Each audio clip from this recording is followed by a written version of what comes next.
Good evening, fellow citizens and friends and colleagues, and welcome to the January 19th, 2016 fiscal year 2017 annual operating budget public hearing of the Prince George's County Board of Education. A friendly reminder for those who have the cell phones in your pocket, please do check them and make sure that they are turned off or on vibrate. Before we start, I will ask Mrs. Parker to please call the roll. Thank you, Dr. Anderson. Mr. Burrows. Ms. Apps. Ms. Eubanks. Ms. Hernandez. Present. Ms. Jacobs. Present. Ms. Grady. Mr. Valentine. Here. Mr. Wallace. Present. Ms. Williams. Here. Ms. Perry. Present. Ms. Boston. Present. Dr. Eubanks. Present. Thank you. Thank you for joining us this evening, colleagues. The Board of Education has convened this evening for the sole purpose of receiving public commentary on the fiscal year 2017 budget. A couple of points that I want to highlight about that budget before we begin. The CEO's proposed 2017 operating budget recommendation of $2.023 billion represents a 9.9% increase over the FY 2016 operating budget of $1.841 billion. As we've constantly talked about, openness, transparency, and inclusiveness are essential to the work that we do and to the improvements we need to make as a school district. We cannot begin the work of creating a sustainable budget without including your input in the process and moving forward. Your presence and input tonight are essential, as your insight will help to guide the board and give us insights about the important and critical decisions we have to make in the near future. Your insights and opinions and perspectives and your areas of expertise are needed so that we can work together to create a budget that supports the key priorities of this community, of the school district, of the strategic plan, such as funding academic excellence, high-performing workforce, and ensuring safe and supportive environments. Just to give you a little word about the process we will be going through over the coming days and weeks. The next Board of Education budget work session will be held. The next work sessions are scheduled for January 26th and February 9th, 2016, here at the Sasser Administration Building, both beginning at 5 p.m. Following our work sessions, there will be public hearings just like this one held at 7 p.m. right here in the board meeting. To register to speak, please just call our office at 301-952-6115 at least 2.5 hours prior to the meeting. The Board of Education is scheduled to adopt its budget at the February 25th, 2016 board meeting that will begin at 7:05 p.m. The recommended budget will then be forwarded to the county executive, Mr. Ashern Baker III, who will develop his proposed county budget and present it to the county council in March of 2016. The county council must adopt a budget which will include school system funding designated by category, and then it goes on to the state legislature in April of 2016. The Board of Education will then, if necessary, reconcile with the county-approved budget, and it will be adopted at our regularly scheduled meeting in June 2016. So as you see, this is we're right in the beginning of an incredibly important process of deciding on what we can and will and must support in our next budget. So with that, let's get on with our public speaking list. We'll now hear from the 4 registered speakers who we have on public comment, who will speak for 3 minutes, and I'll read a quick note to you. We're here to listen to your comments. The board will not address your comments. All registered speakers will have 3 minutes to make your presentation. At the sound of the buzzer, please complete your final sentence. And if you have your comments in writing, please leave them at the desk and make sure that we have those. Speakers may not relinquish any part of their speaking time to another registered or unregistered individual. Adherence to these policies will help us to get this process going smoothly. And with that, we will start with our first speaker. Our first speaker is Lori Morrow, an individual, to speak about neighborhood schools. Is Lori Morrow here? Come on up.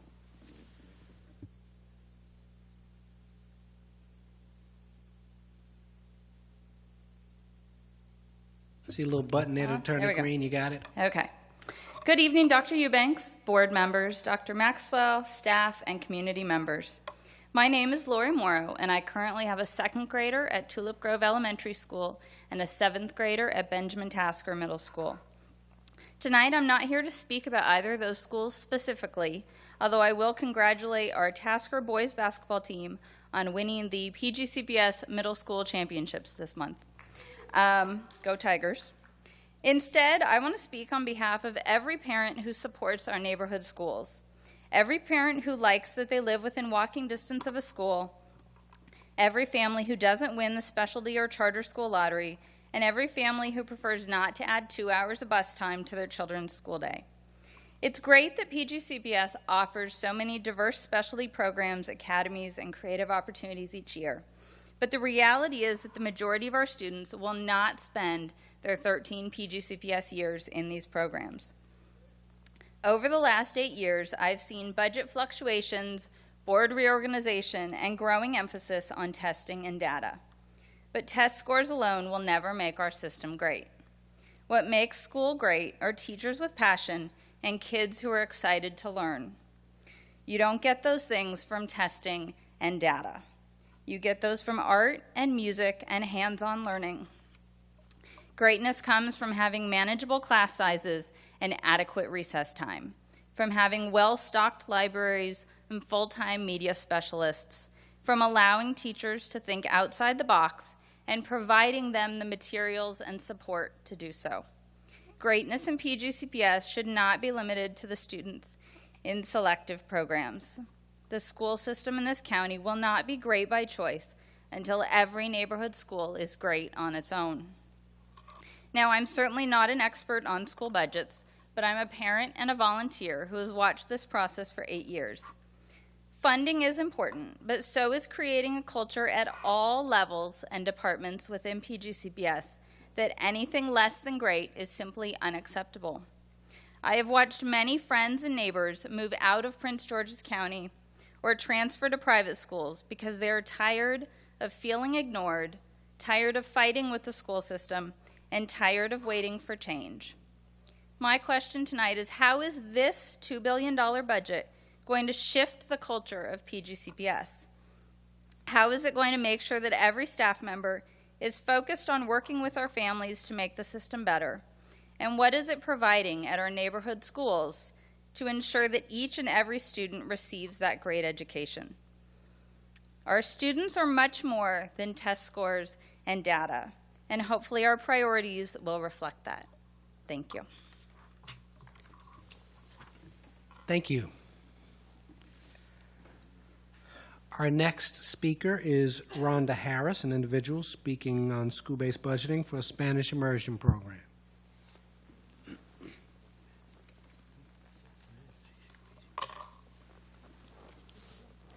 Good evening. I would like to thank the members of the Board of Education and its guests for the opportunity to speak before you today. My name is Rhonda Harris, and my daughter is a first grader at Overlook Spanish Immersion School. I am also a proud graduate of Wynn Park High School. As a Prince George's County student, I had an opportunity to participate in the Talented and Gifted program, Science and Technology Magnet program, and Advanced Placement programs. It is my goal that these and other programs, such as the Spanish Immersion program, funded through the budget, continue to contribute to the success of our students. As you know, research confirms that children who speak 2 or more languages perform significantly better at school than those who speak only one.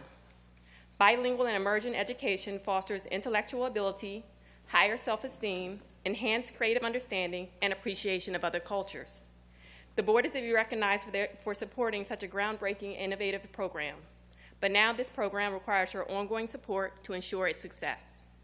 As president of the Overlook PTA, I speak on behalf of our membership. I ask all members of the Overlook community please to stand to show your support of these comments. We are dedicated to the development of this program while maintaining stability for our core curriculum students. We believe the following resources will encourage equity within our school and provide needed resources for the Spanish immersion program. We request that the budget provide sufficient funding for the Spanish immersion teachers' salaries to equalize the cost of the program and allow the school to use its remaining resources on positions that benefit the entire school's population. The proposed 4.5 positions will not be sufficient for the 12 positions required for K through 2nd in the coming school year. Funding the remaining 7.5 positions from Overlook's budget draws unnecessarily away from our core curriculum students. We propose 6 locked positions to allow our school to use our remaining resources to fill full-time bilingual positions for an assistant principal, art, and media teacher, which will further the program and the school's success. Second, we request increased funding for the Spanish immersion resources to support the program, particularly as we expand to grades K through 5. An increase in the locked program resources for the immersion program funding will improve classroom materials and activities that will fully engage our students. Our PTA stands ready to further subsidize these important resources. As a final note, Overlook has seen a shift in its demographics since the inception of the immersion program, which will likely cause the loss of our Title I status next year. The loss of this funding will put even greater pressure on shared resources at our school. By agreeing to provide additional locked positions and increasing the funding for locked program resources, the board will take a significant step towards ensuring the success of all students at Overlook. Without this funding, our entire school population will suffer. In closing, we believe that education funding must be a top priority in Prince George's County and encourage the Board of Education and the Chief Executive Officer to work together to find solutions for our communities.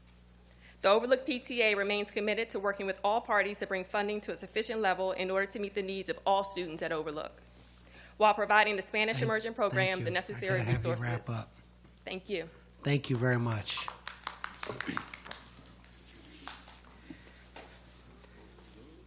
Thank you. Our next speaker is Tanya Winfield, speaking as an individual on the upcoming budget. Ms. Winfield present. Ms. Winfield, going once, going twice. Okay, she looks like she didn't make it. And our fourth speaker is Angela Johnson Clement, an individual speaking on Forestville High School.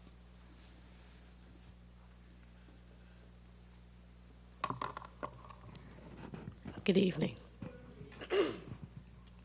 Greetings to everyone, all the administrators and the guests here, and the families that are represented here. My name is Angela Johnson Clement, and I'm the parent of Marlita Johnson, who attends Forestville High School, formerly affectionately known as Forestville Military Academy. There are many different types of families and peoples represented in our Forestville community. Some who live in the surrounding area of the school, some who are given a second chance at a successful education, and some who chose to come to Forestville because they saw greatness.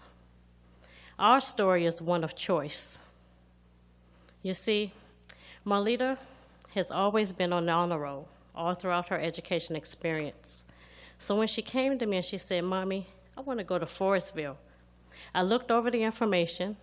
I noticed that there was a keen focus on discipline and structure.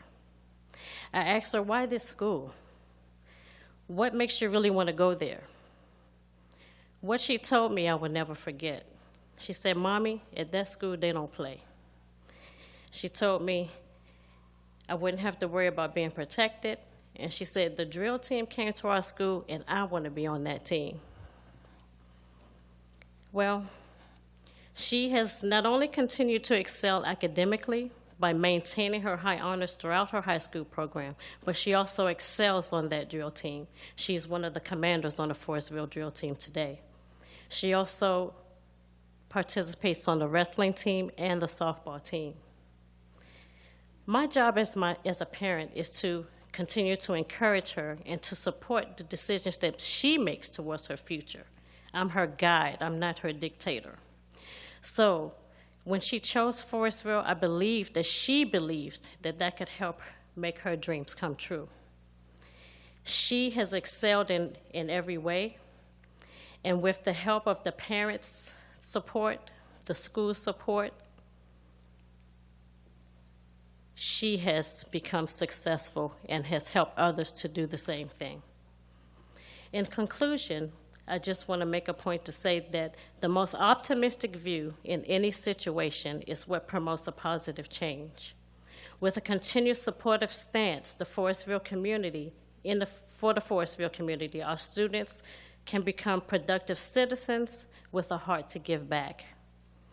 The atmosphere of discipline fostered in support produces a future of citizens that make a positive impact on our community and become a better place. Don't give up on Forestville. We're going somewhere. Thank you.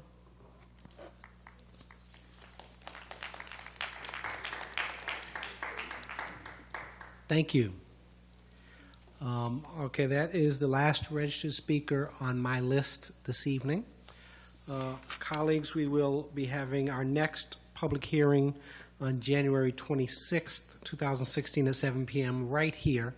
Please do go back and share with your community and your colleagues. Come back and deliver the messages that you've delivered today and get more and more people to come out. It's so incredibly important for us to hear your voice. You know, it's very often when a hot topic comes up, we get a whole lot of speakers at our regularly scheduled meetings. It is these designated times right here that we desperately need to hear from you. So please do make sure that you come out and spread the word among your colleagues and make sure that more and more folks come out.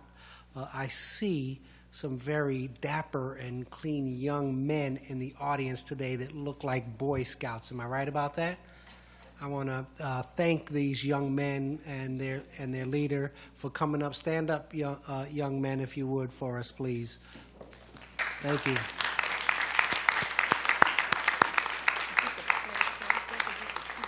I don't know, but thank you for coming out and representing this evening, and thank you for your young leadership and for the leaders. Who are their leaders? Would their leaders stand up too? All right, thank you for your leadership. All right, so again, hopefully I'll see you and many more of your friends and colleagues on January 26th, and we are adjourned. Have a great evening.